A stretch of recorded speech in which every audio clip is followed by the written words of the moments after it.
Gobierno Regional del Callao, trabajando con honestidad y transparencia.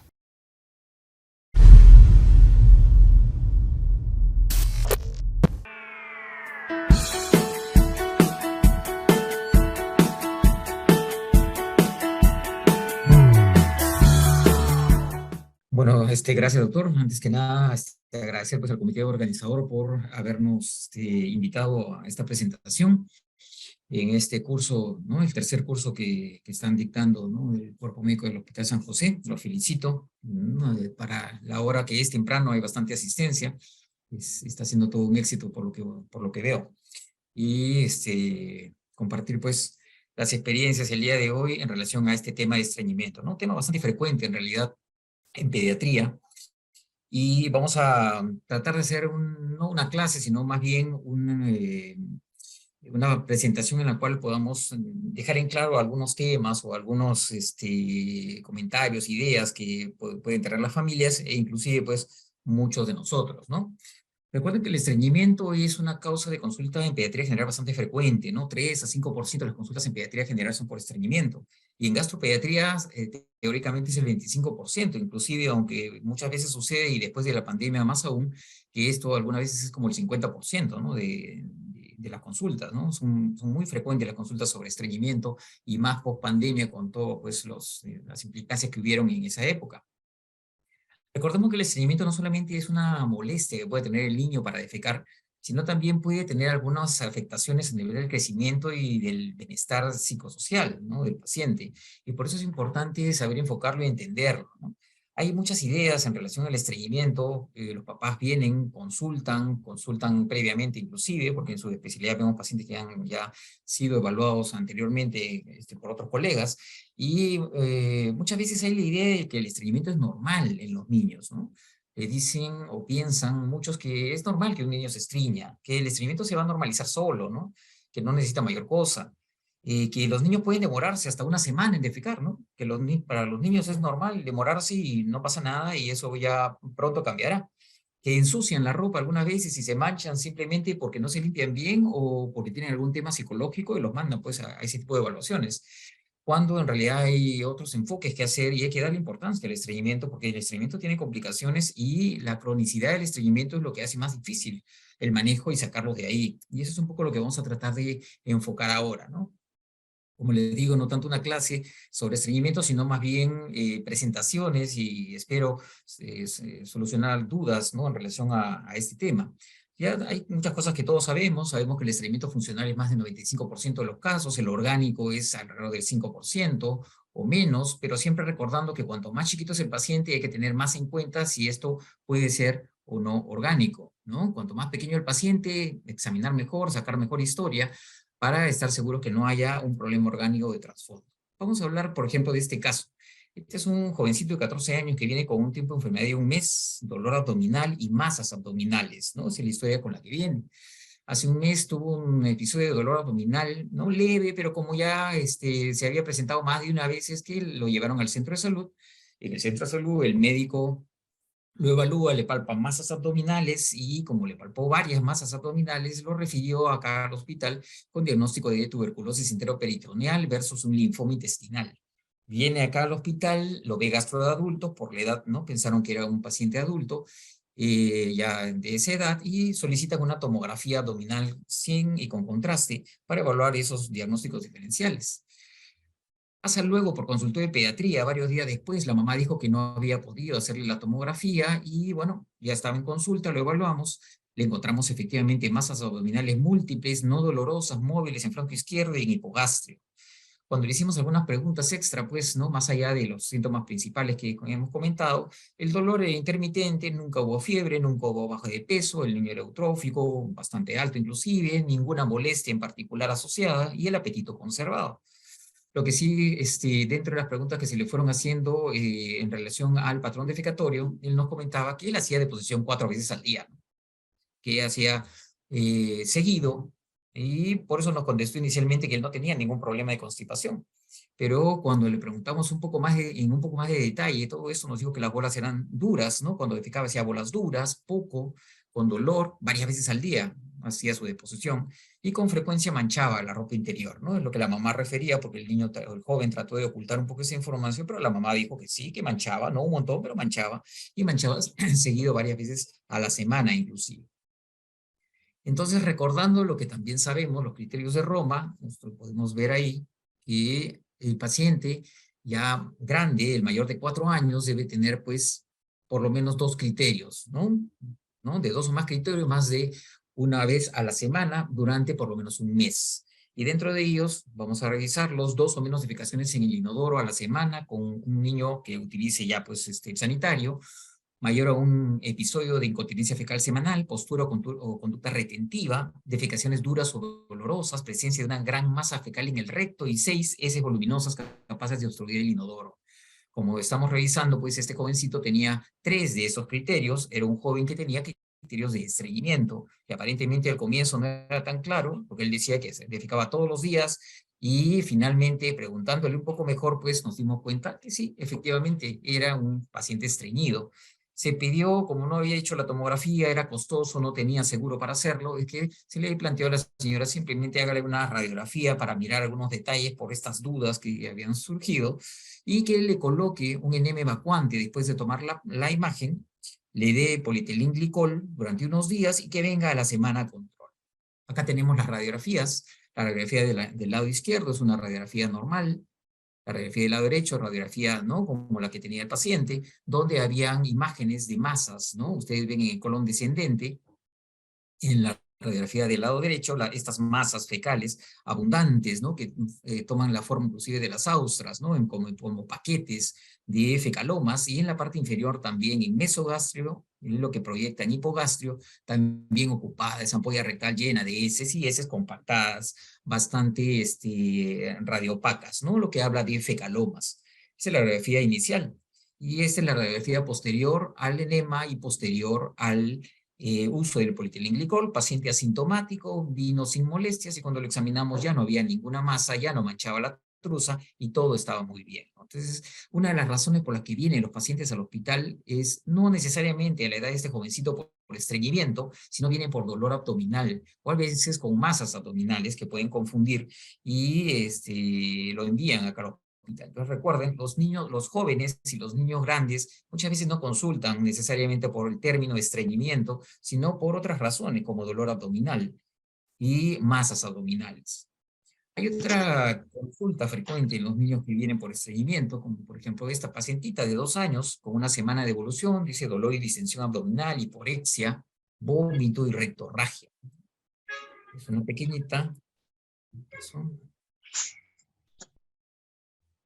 es una pequeñita que la mamá decía que desde los 7 meses de vida tenía problemas para defecar, defecaba cada 3 días, duro, grueso, con dificultad y con dolor. Se ponía muy ansiosa al momento que tenía deseo de defecar, y ellos se daban cuenta porque eliminaba gases y comenzaba a correr, comenzaba a no saber qué hacer, y algunas veces a gritar inclusive, juntaba las piernitas y se quedaba quieta en un lugar durante varios minutos. La última semana tuvo dolor, distensión abdominal, hiporexia progresiva y un vómito alimentario las últimas 24 horas, por lo cual pues ya se preocuparon, y justo ese día también había defecado con sangre, ¿no? Deposiciones como las descritas y con sangre. Es una pacientita pues que cuando se le examina se le encuentra una complicación del estreñimiento como es esta, ¿no?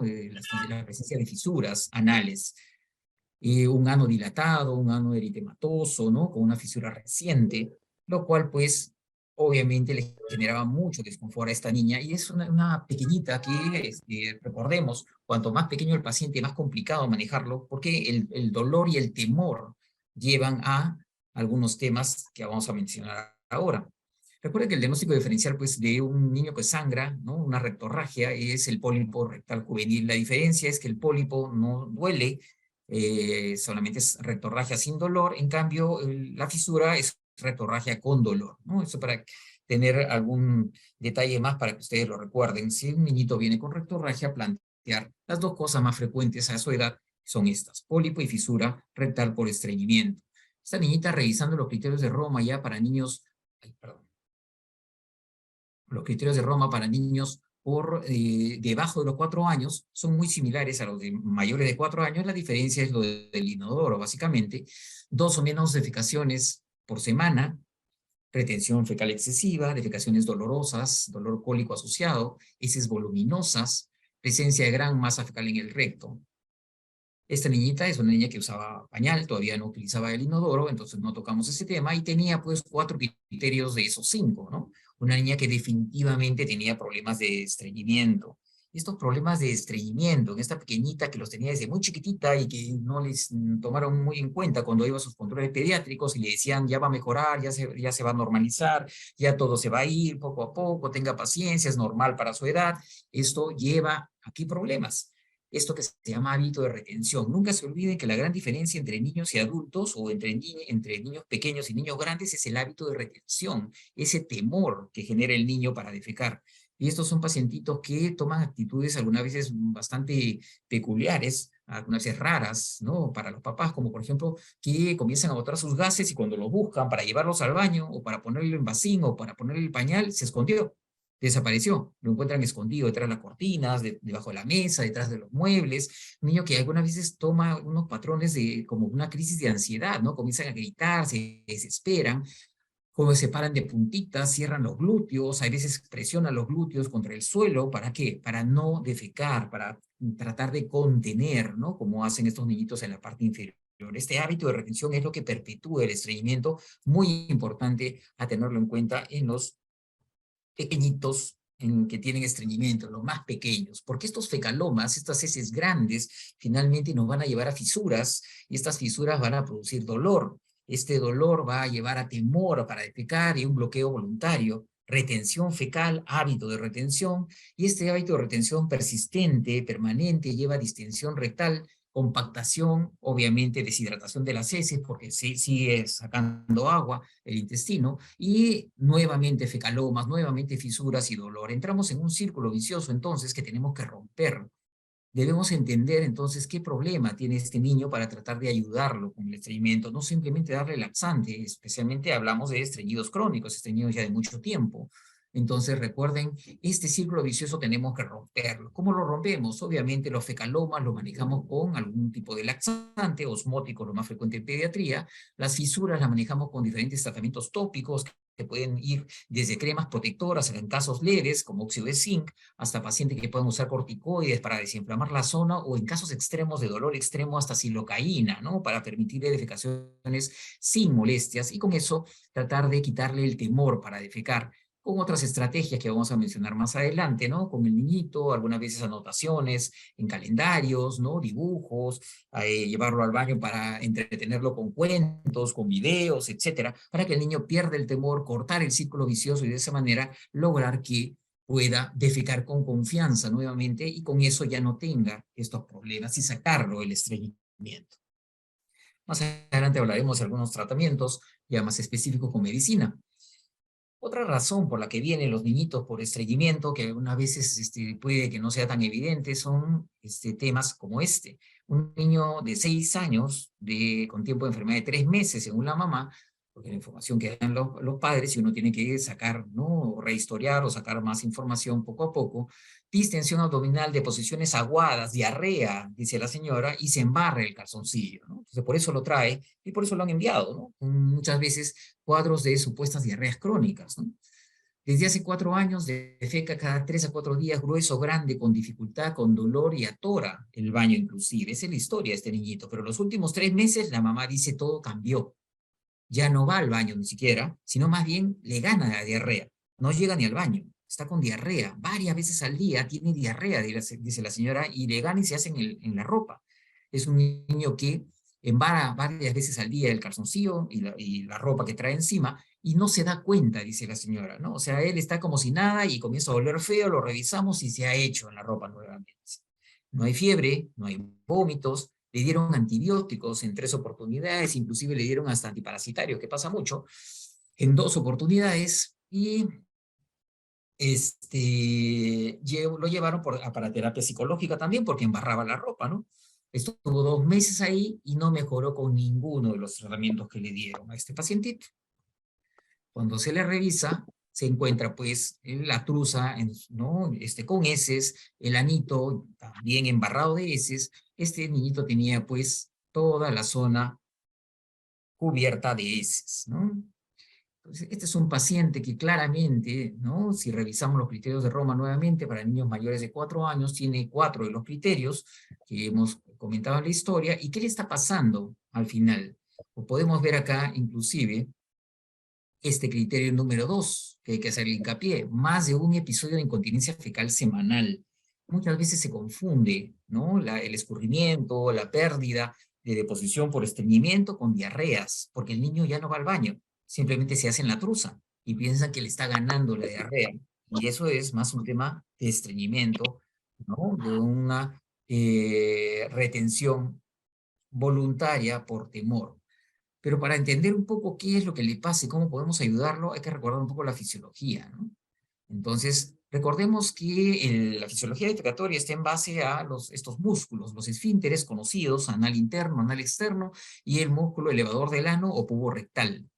Cuando llega la deposición y se va alojando en la ampolla rectal, esta distensión que genera la ampolla rectal, la presencia de esta deposición y esa distensión que se va dando, va haciendo pues que comiencen a trabajar estos esfínteres, como vamos a ver ahora, ¿no? La regulación va a ser por el esfínter externo. Entonces, la deposición llega, el bolo fecal llega a la parte, ¿no? La ampolla rectal, hay un estímulo de los presorreceptores, ¿no? Para que inicie la defecación, hay contractura de las paredes rectosigmoideas para que se desplace y avance la deposición y se relaja el esfínter interno. Se relaja el esfínter interno. Ese es el reflejo rectoanal inhibitorio, ¿no? Percepción consciente del deseo de defecar, y lo que va a suceder de primera intención es que se contraiga el esfínter externo y se eleve, ¿no? O se contraiga el elevador del ano, el pubo rectal, para tratar de contener las heces hasta encontrar dónde defecar. La regulación la va a hacer entonces el esfínter externo y el pubo rectal. Entonces hay una sensación que va a viajar, ¿no? Por el sistema nervioso hasta el sistema nervioso central, y luego hay una respuesta que va a ser involuntaria en el esfínter interno y va a ser una respuesta ya voluntaria a nivel del elevador del ano y del esfínter externo. Entonces, luego de que pasa todo esto, buscamos un baño. Pues obviamente el niño encuentra o busca dónde defecar. Si las condiciones no son favorables, es decir, está en un lugar inadecuado, no encuentra dónde defecar, ¿qué cosa es lo que va a hacer? Va a contraer el esfínter externo y el pubo rectal, y ustedes ven como que es el pubo rectal, que es como un lazo, ajusta, ¿no? la zona inferior del recto para que no caiga la deposición, además de la contracción del esfínter anal externo. Entonces, estos son dobles seguro para que no se escape la deposición y el paciente pueda seguir buscando dónde pueda defecar. Entonces, hay una continencia de las heces con desaparición del deseo de defecar y listo, todo tranquilo hasta que reaparezca ese deseo de defecar. Pero, ¿qué sucede cuando sí encontramos un lugar apropiado, condiciones favorables? Va a haber un incremento de la presión abdominal, de los músculos abdominales, de los rectos anteriores, va a descender el suelo pélvico, se relaja, ¿no? Este pubo rectal o este elevador del ano se relaja y el esfínter externo se relaja también, llevando a un descenso del suelo pélvico o una variación en el ángulo anorrectal y finalmente que la deposición pueda salir, defecación. Y podemos, miren, ver esta imagen superior, como aquí el ángulo es más agudo para que no caiga, no resbale la deposición, y como el ángulo ya se hace más obtuso para que la deposición pueda ir descendiendo y finalmente salir. Como ustedes notan también cómo el esfínter anal externo está contraído y cómo está relajado, se apertura para la defecación. Eso es lo que normalmente sucede. Pero ¿qué pasa en un niñito que tiene problemas de estreñimientos persistentes? Este niño tiene defecación dolorosa, deseo para evacuar, ¿qué va a hacer? Retención, porque tiene temor. Esa retención voluntaria va a generar, por el temor, va a llevar a éstasis en el colon, reabsorción de agua, heces duras y voluminosas que se van a ir colectando ahí o juntando ahí, y estas heces duras voluminosas van a generar una sobredistensión progresiva de la ampolla rectal con el paso de los meses y de los años. Esa retención, sobredistensión progresiva de la ampolla rectal finalmente va a hacer que disminuya la sensibilidad de los presorreceptores, va comenzando a darse esa compensación. Entonces ya no siente igual el paciente. Y si se hace una manometría, inclusive necesitamos inflar mucho más el globo para que el paciente tenga deseo de defecar. Reduce entonces con el tiempo la urgencia de defecar, y al reducirse la urgencia de defecar, el paciente comienza a infectarse en forma recurrente con incontinencia y finalmente la encopresis. Entonces, esto es el mecanismo, como hemos mencionado, que parte de un círculo vicioso por dolor, el mecanismo por el cual con el tiempo el paciente comienza a tener esa segunda complicación más allá de una fisura, que es la incontinencia fecal retentiva por estreñimiento. Entonces recuerden lo que sucede, si entendemos esto, entenderemos que todo parte del dolor y el temor, y ahí es donde tenemos que trabajar con el paciente. Y la pregunta es, ¿por qué no haces deposición, hijo? Y dice, porque no tengo ganas, por eso no hago deposición. Y lo que va pasando es lo que les estoy explicando: sobre distensión progresiva de la ampolla, disminución de la sensibilidad, reducción de la urgencia. Por eso no tengo ganas, por eso no tiene ganas todos los días de defecar. Entonces, ¿qué hay que hacer? Motivarlo para que igual vaya al baño, así no tenga ganas, debe ir al baño e intentar defecar. Recuerden entonces lo que pasa en una incontinencia fecal retentiva: el rebosamiento, el zoilem o escurrimiento, que es el escape involuntario de las heces en niños, obviamente, que ya deberían controlarlo, en niños mayores de 4 años, y estos son pacientitos que en lugares inapropiados van a, ¿no?, terminar escapándose la deposición. No es percibido ni el olor ni la humedad por el niño, se acostumbra a eso, se acostumbra a la situación, se asocia estreñimiento crónico, impactación, y el recto está crónicamente dilatado, contiene deposiciones endurecidas, y muchas veces se confunde como diarrea, como lo estuvimos explicando. Las imágenes son bastante claras, como ustedes ven acá. ¿Qué hacer con estos niñitos? Estos niños la pasan muy mal, ¿no? Tienen problemas no solamente en el colegio porque los rechazan o les hacen bullying porque huelen feo, obviamente, nadie quiere juntarse con ellos. Tienen problemas de socialización, inclusive en la casa los reprimen, ¿no? Les llaman la atención porque le dicen que son unos, ¿no?, unos cochinos, es un sucio, y no lo hacen intencionalmente. Ellos no, ni cuenta se dan de lo que está sucediendo. Entonces, son pacientes que necesitan, obviamente, un manejo, comprensión y liberarlos del estreñimiento. Esta retención y fuga final, si logramos que el paciente haga deposición seguida, con laxantes, con hábito defecatorio, ya será mínima la retención y ya no habrá la fuga. Ese es el manejo. Entonces, el objetivo es que defeque, y que defeque seguido. Entonces, estas son situaciones por las cuales consultan muchas veces los papás, ¿no? Y no necesariamente por cuadros de estreñimiento claros o con ese término, pero sí hay situaciones en las cuales la mamá viene y dice, mi bebé no hace, ¿no? ¿Y quiénes son? Los lactantes, ¿no? Porque la ilusión de toda mamá es siempre estar al pendiente de cambiarle su pañalito, pues, a los bebés. Entonces la mamá que ve que su bebé que no hace, se preocupa, se frustra porque dice, algo está pasando por acá. Y debemos recordar, pues, el patrón defecatorio en los lactantes, que es diferente, obviamente, a los preescolares y escolares. Como ven, esta es una tablita bastante antigua, pero ustedes pueden ver, pues, que en este estudio, en esta tablita, de 0 a 3 meses con lactancia materna exclusiva, hacen en promedio 3 deposiciones al día. Si están solo con fórmula, 2 veces al día. De 6 meses a 1 año, entre 1 a 2 deposiciones al día, generalmente 2. Y ya de 1 a 3 años, entre 1 y 2 deposiciones al día, y más de 3 años ya como niños grandes, 1 deposición al día. Entonces, ese es un patrón que debemos recordar también para poder estar viendo si lo que nos cuenta la mamá es normal o no es normal. Porque los criterios de Roma, recuerden, son criterios para estreñimiento funcional y que algunas veces no nos ayudan tanto, como vamos a ver en las siguientes diapositivas, ¿no? Hay que tomar en cuenta qué es normal, no solo los criterios de Roma, sino qué es normal para la edad. Este, por ejemplo, es un bebé que viene con 6 meses de edad y que 1 mes tiene cólicos, pujos y demora para defecar. Por eso lo traen a la emergencia o lo traen al consultorio. La mamá nos cuenta que defecaba diario, brumoso, 4 veces al día, y que desde hace 1 mes comenzó a tomar fórmula porque ella tenía que comenzar a trabajar, ¿no? Y con la fórmula maternizada comenzó a defecar ya solamente 1 vez al día, más cremoso, ya no tan suavecito como antes. 2 semanas antes comenzó a darle el hierro por recomendación, y con eso comenzó a demorarse 2 días, pastoso y sequito, y finalmente comenzó a darle ya sus comiditas, y la alimentación complementaria con plátano, papa, tubérculos, lo llevó a que defeque ya duro, bolitas, con mucho más dificultad.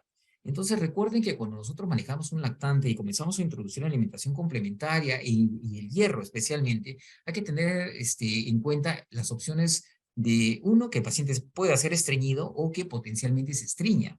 Y estos son factores externos que llevan a ese tema, ¿no? Hay otros muchos fármacos que pueden llevar también a temas de estreñimiento, como vemos algunos anticonvulsivantes, medicinas para la tos, recuerden, niños que están con cuadros respiratorios de repente recurrentes usan jarabes para la tos, algunos antiinflamatorios, la furosemida, en cardiópatas, suplementos de hierro y de calcio también, antihistamínicos, cuando le están con cuadro respiratorio le dan antihistamínicos y antitusígenos y eso los puede estreñir, hay que tener cuidado.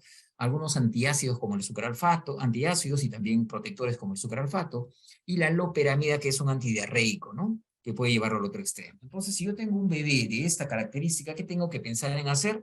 Obviamente, si hay factores evidentes, uno, sacar pues, los factores evidentes, manejarlos, recomendaciones dietéticas. Estas son algunas recomendaciones un poco más artesanales, ¿no? Como hay algunos pequeños estudios, ¿no? Que muestran esto, y más es tradición en realidad. Por ejemplo, utilizar una solución que nos dé una carga osmolar importante, ¿no? Como la miel de maíz, ¿no? Que ustedes seguramente han escuchado, el miel que había antes, fácil ahora, miel de maíz al 4 o 5%, ¿no? Que se trabaja para ayudar al bebé a defecar, ¿no? Genera una carga osmolar, ablanda las deposiciones. Esto es frecuente utilizarlo en los bebés, ¿no? En la misma casa muchas veces lo hacen, agua con azúcar, ¿no? Usan algunos leche, ¿no? 4 onzas de leche con aproximadamente 5 mililitros de la miel de maíz. Otros usan sorbitol, ¿no? Jugos, ¿no? Te dicen, le voy a dar agüita de granadilla, le voy a dar agüita de quintones, le voy a dar un juguito de ciruela, agüita de ciruelas, ¿no? Entonces, ese sorbitol que contienen estas frutas también genera una carga osmolar y va a ayudar a defecar a muchos bebés. Estos son manejos más caseros que muchas veces se utilizan y bueno, dependiendo de la edad del paciente, es probable que lo pueda utilizar sin mayores problemas. Seguramente por encima de los 4 meses lo pueden utilizar, 4 o 5 meses, y no va a tener mayor problema el bebé, porque básicamente todos son carbohidratos, y en algunos casos le puede facilitar un poco la defecación, como ustedes ven. También tener en cuenta ya en cuanto a la alimentación en sí, ¿no? Que hay algunos alimentos astringentes y otros alimentos que ayudan para defecar. Entonces, eso, bueno, por horas del tiempo no vamos a tocarlos en detalle, pero recuerden que harinas son los que van a ser más astringentes y más bien lo jugoso, lo que tiene fibra, es lo que más le va a ayudar al paciente.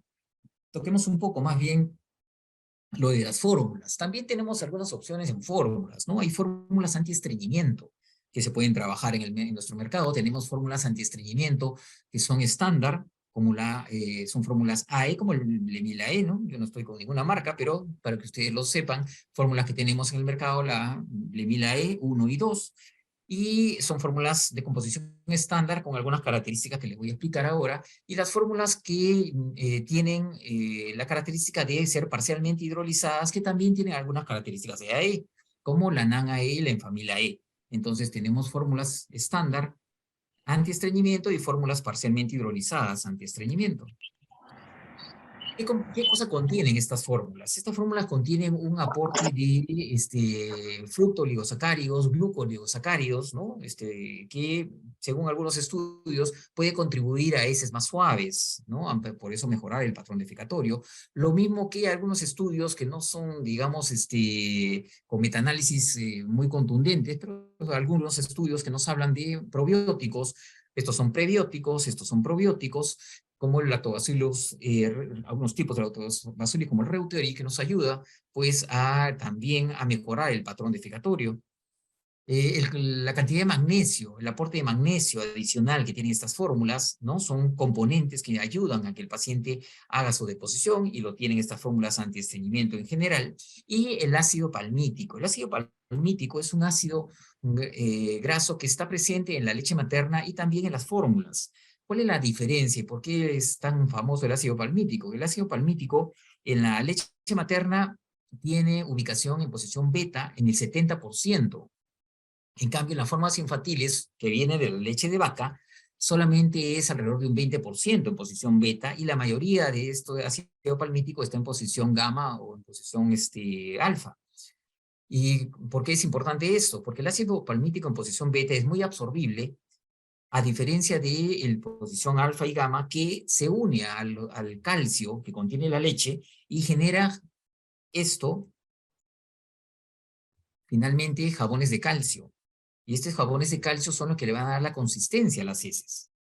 Entonces, cuanto más ácido palmítico en posición gamma y alfa, como ven acá en la figura, ¿no? Luego de la digestión, finalmente se unirá el calcio y generará deposiciones, o perdón, jabones cálcicos en mayor proporción y deposiciones duras. Entonces, el fundamento de estas fórmulas es usar ácido palmítico con un porcentaje alto, más del 50-60% de posición beta. Cuando predomina posición beta, se absorbe con más facilidad el ácido palmítico y no genera eh, estos jabones de calcio, y por eso las heces van a salir más blandas. Entonces, esas son las características de una fórmula antiestreñimiento: aporte de magnesio, fructooligosacáridos, prebióticos y los probióticos, y principalmente lo del ácido palmítico en posición beta. Esa es la razón y esa es la utilidad. Tenemos fórmulas estándar, tenemos fórmulas parcialmente hidrolizadas, AE en ambos casos, y entendemos cuál es la razón. ¿Cómo es que les ayuda? Ahora, hay otro punto también. Los lactantes pueden venir por estreñimiento, por algún factor externo evidente, como lo hemos conversado, y pueden venir también algunos pacientes que consultan por esto, que se llama disquesia del lactante, lo que se llama el falso estreñimiento, ¿no? Pacientes que tienen menos de 9 meses, que tienen al menos 10 minutos de esfuerzo, llanto intenso algunas veces, antes de defecar. Son pacientes que se quejan mucho, parece que les cuesta mucho trabajo, y finalmente defecan normal, ¿no? Demoran, pero defecan normal. Demoran esos minutos, se quejan esos minutos, pero defecan normal. No tiene otro problema de salud. Un niño que gana muy bien de peso, eso se llama disquesia infantil. Ese es un problema funcional, es un periodo en la vida de algunos bebés que realmente no son estreñidos, son bebés que simplemente tienen este cortejo de manifestaciones previas a defecar, pero hacen normal. No son niños estreñidos, no necesitan un manejo de estreñimiento, pero claro, preocupan a los papás. Hay que explicarles esa situación y que no necesitan ningún manejo, simplemente tener paciencia y esperar que pase ese periodo, ¿no? Obviamente, tras un examen físico completo y evaluar que no tenga otros factores. Otro tema también en los lactantes, ¿no? Y estamos tratando de hablar un poco más de los lactantes porque la verdad creo que en la mayoría de charlas no se habla mucho de los lactantes porque hay muchas cosas que no están muy, digamos, muy bien aclaradas o no están ampliamente escritas en los artículos, pero en los lactantes tenemos problemas, ¿no? Ustedes han visto, muchas veces consultan por eso. Tenemos lactantes que tienen estreñimiento por factores muy evidentes, tenemos lactantes con disquesia y tenemos lactantes también como estos, ¿no? Que la mamá viene porque demora en defecar. Demora, doctor, demora varios días y eso me preocupa. Pero es un bebé que hace normal. Entonces, cuando yo tengo un bebé de menos de 6 meses que está con lactancia materna exclusiva, con deposiciones normales, sin ningún otro síntoma y un examen físico normal, yo pensaré que este bebé no está estreñido, simplemente se está demorando. ¿Y por qué se demora? Lo que se plantea es que la leche materna es muy absorbible y entonces el bebé absorbe casi toda la leche materna y no genera ese residuo que estuvimos mencionando en las diapositivas anteriores. Y ustedes saben que el estímulo para defecar es el acúmulo de heces. Si no hay residuo porque se absorbe todo, entonces demora en juntar residuo, demorará en tener ganas, pero hace normal. Y la característica importantísima, muy buena ganancia de peso. Un bebé entonces de estas características con muy buena ganancia de peso es un bebé sano. ¿Y se puede demorar? Sí. ¿Y se puede demorar 5, 10, 15 días? Sí.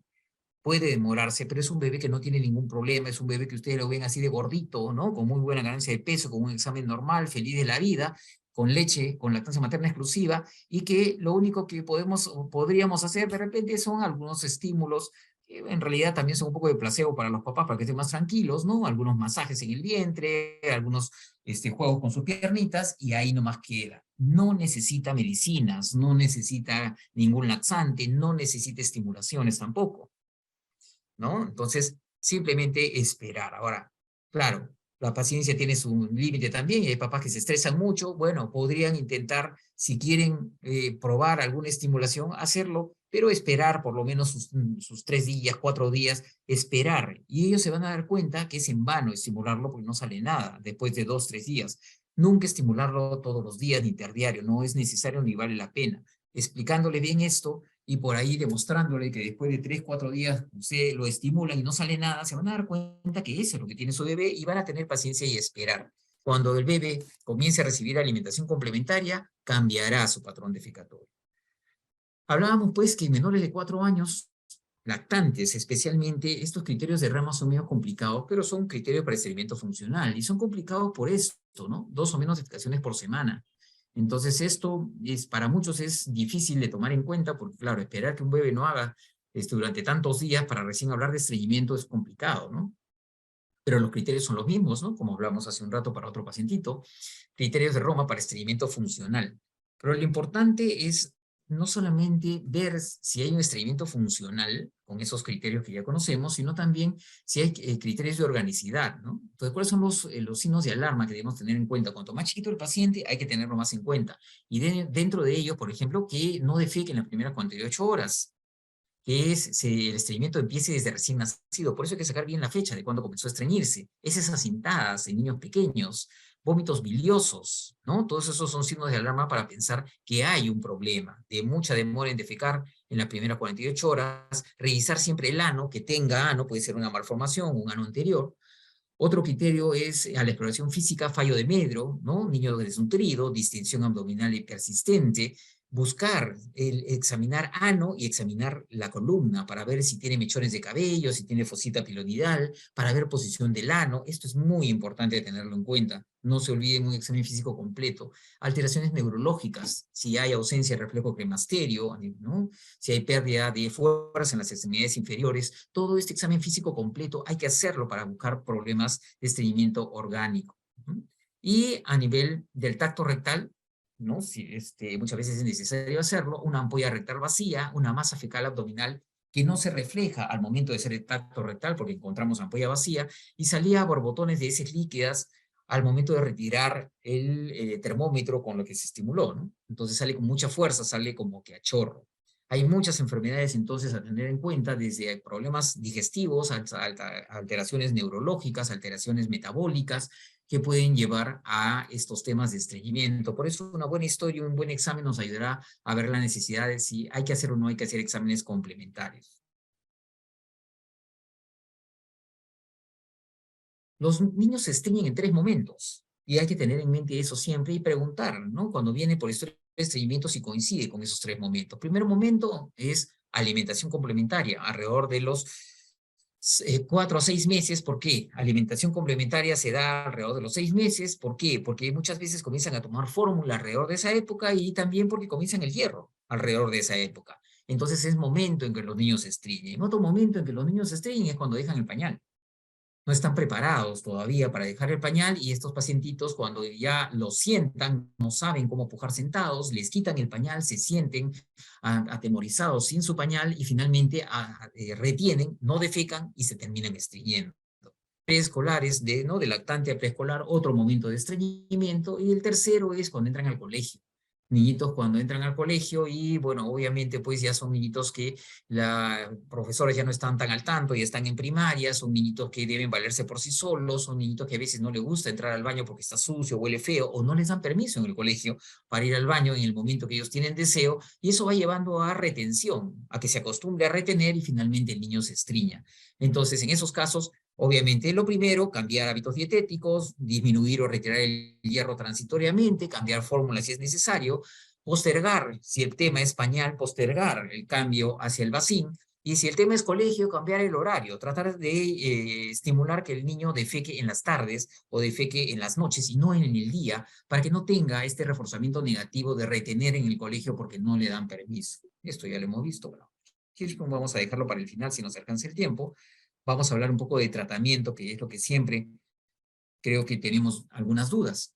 En el tratamiento del estreñimiento, en el estreñimiento crónico especialmente, hay que tener, primero, informar a la familia, ¿no?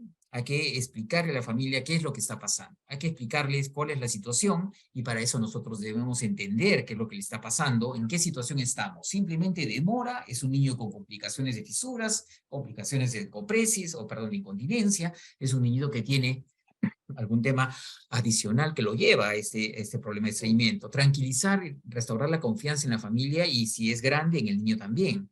Actitud positiva pero persistente, ¿no? Esto no va a resolverse rápido. Los estreñidos de mucho tiempo, estreñidos ya crónicos, necesitan un manejo prolongado. explicar qué es lo que sucede como lo acabamos de conversar.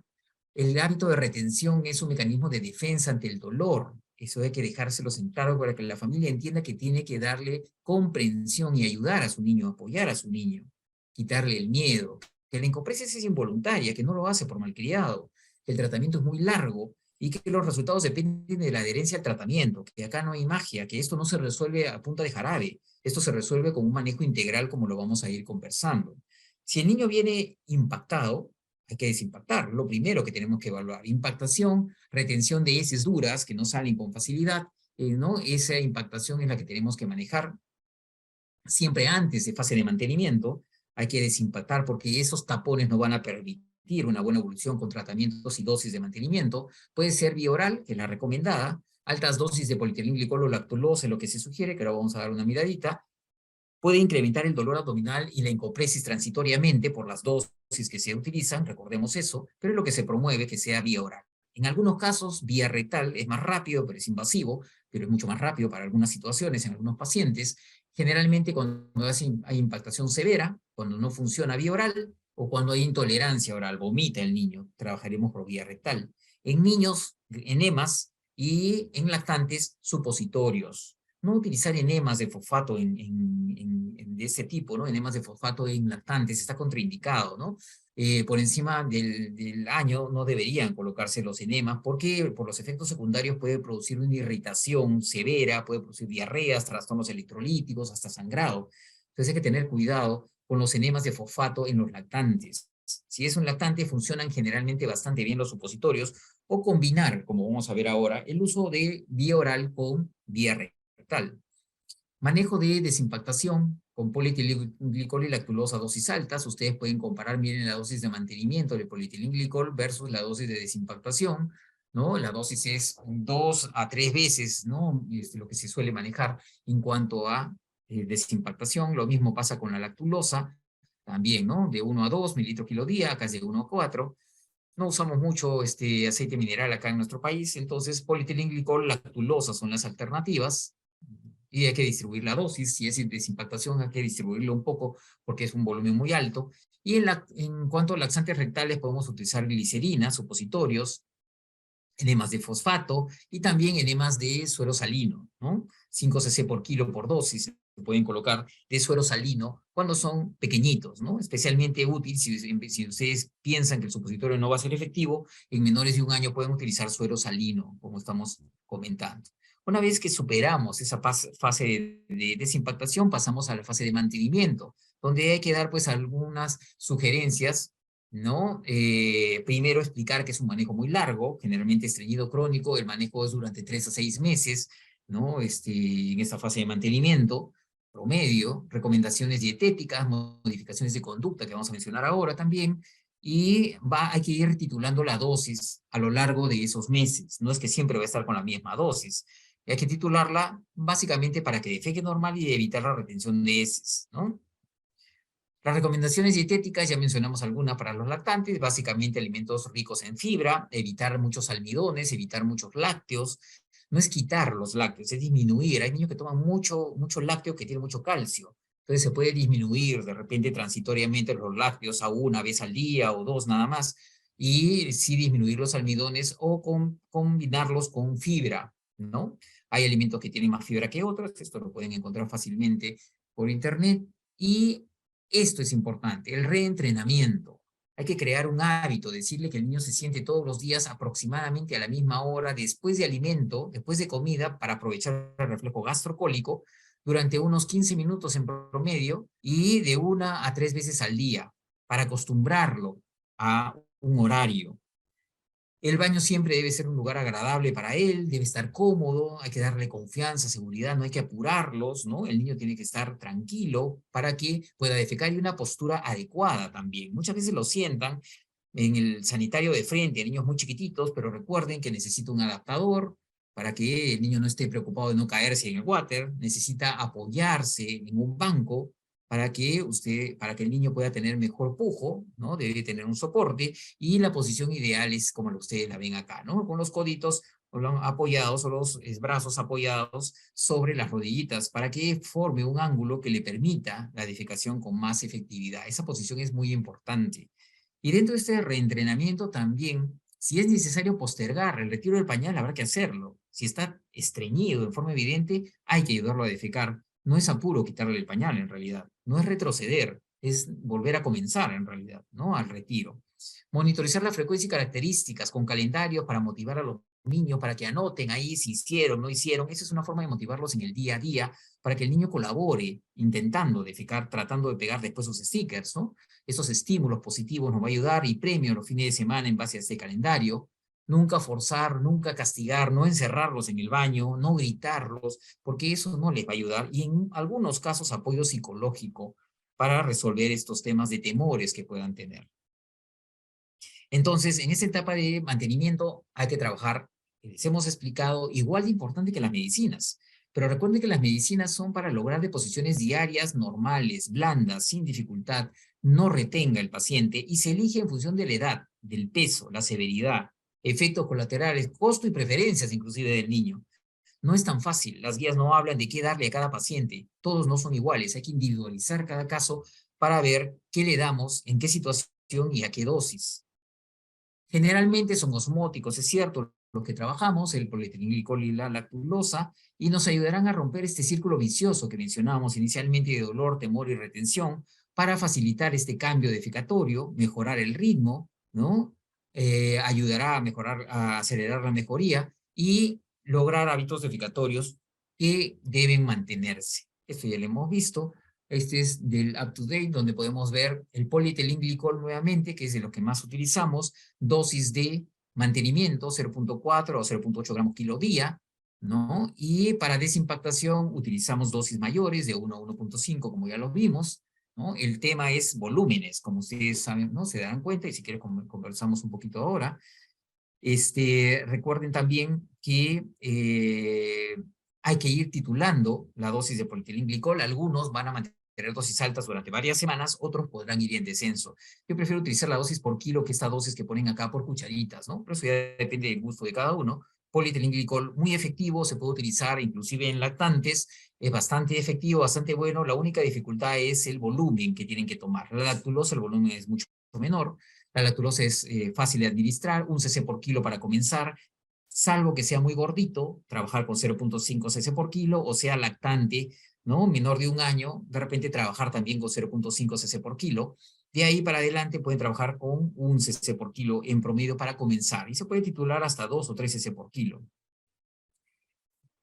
Hidróxido de magnesio se usa, no tanto de repente, pero sí hay mucha gente que lo usa. Y la dosis es igual, 1 a 3 cc por kilo, ¿no? De leche magnesia, y se va regulando la dosis en función de cómo vaya evolucionando, ¿no? Particularmente yo suelo elegir para comenzar en la mayoría de casos menores de 5 años, lactulosa, mayores de 5 años, polietilenglicol, cuando hablamos de estreñimiento crónico, ¿no? Bueno, esa es, digamos, la forma en que yo los manejo, algo que ustedes podrían con su experiencia ir eligiendo. Hay también laxantes estimulantes, como ven acá, laxantes como el Sena, ¿no? Ahí tienen las dosis, no se usa mucho en pediatría, se prefieren los osmóticos en pediatría, ¿no? Tienen las dosis ahí. El problema con el Sena es que tiene muchas presentaciones. Hay que vienen en jalea, vienen en filtrantes, vienen en jarabe, vienen en tabletas, hay muchas presentaciones y ninguna es una presentación propiamente pediátrica. Entonces es difícil regular la dosis. Esa es la razón por la cual no se usa mucho en pediatría. De repente en jóvenes se usa con un poco más de frecuencia, ¿no? Igual que el bisacodilo, es un estimulante, es un propulsor, no es un laxante que jale agua y ablande la deposición y con eso avance más fácil, sino más bien estimula el movimiento intestinal. Entonces se usa con frecuencia en pacientes que demoran mucho para defecar, que se demoran, ¿no? 4, 5, 6 días en defecar, jóvenes especialmente que tienen ese tema de que no tengo ganas y por eso no voy y se demora. Esto le da un poco más de estímulo para que pueda defecar con más facilidad. El bisacodil en tableta es el que tenemos, no hay supositorio en nuestro mercado, por lo menos con facilidad. Y el bisacodil en tableta, en jovencitos se usa con frecuencia, pero hay dosis también, ustedes pueden ver en preescolares. Siempre estos laxantes propulsores se suelen utilizar más en jóvenes, en grandecitos.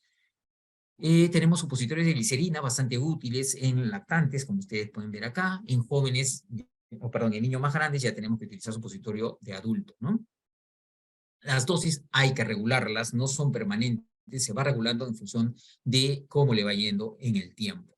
Entonces, recordemos, el estreñimiento es un problema frecuente, es un problema que hay que tomarlo en serio, hay que ayudar al paciente antes que se complique más.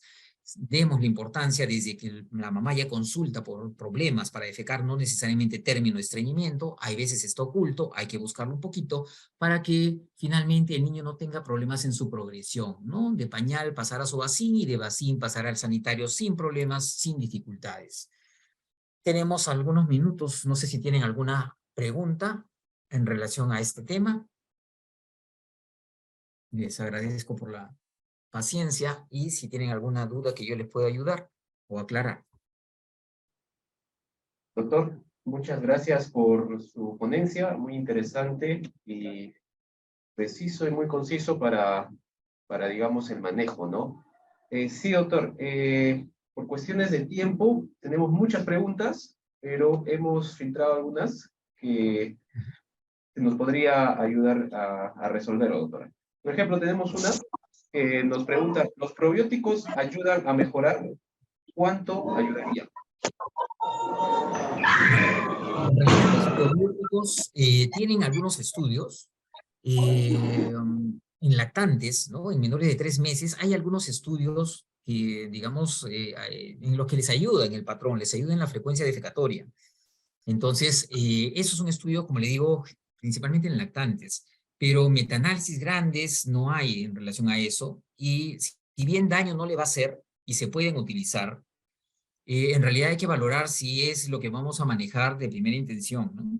Por ejemplo, hay pacientes que la mamá les dice que se demora un poco en defecar, hablando de un bebé, ¿no? Les dice la mamá que demora para defecar, ustedes de repente demora un día, 2 días y hace medio sequito, no tiene mayor dificultad, demora un poco y no tiene mayor dificultad, pueden intentar darle un probiótico y ver cuánto le ayuda. Ustedes le dan 1 o 2 semanas, si no le ayuda, olvídense del probiótico, ¿no? Si le ayuda, pueden seguir para adelante con el probiótico, porque no está demostrado que a todos les ayude en realidad, ¿entienden? Solamente son estudios aislados.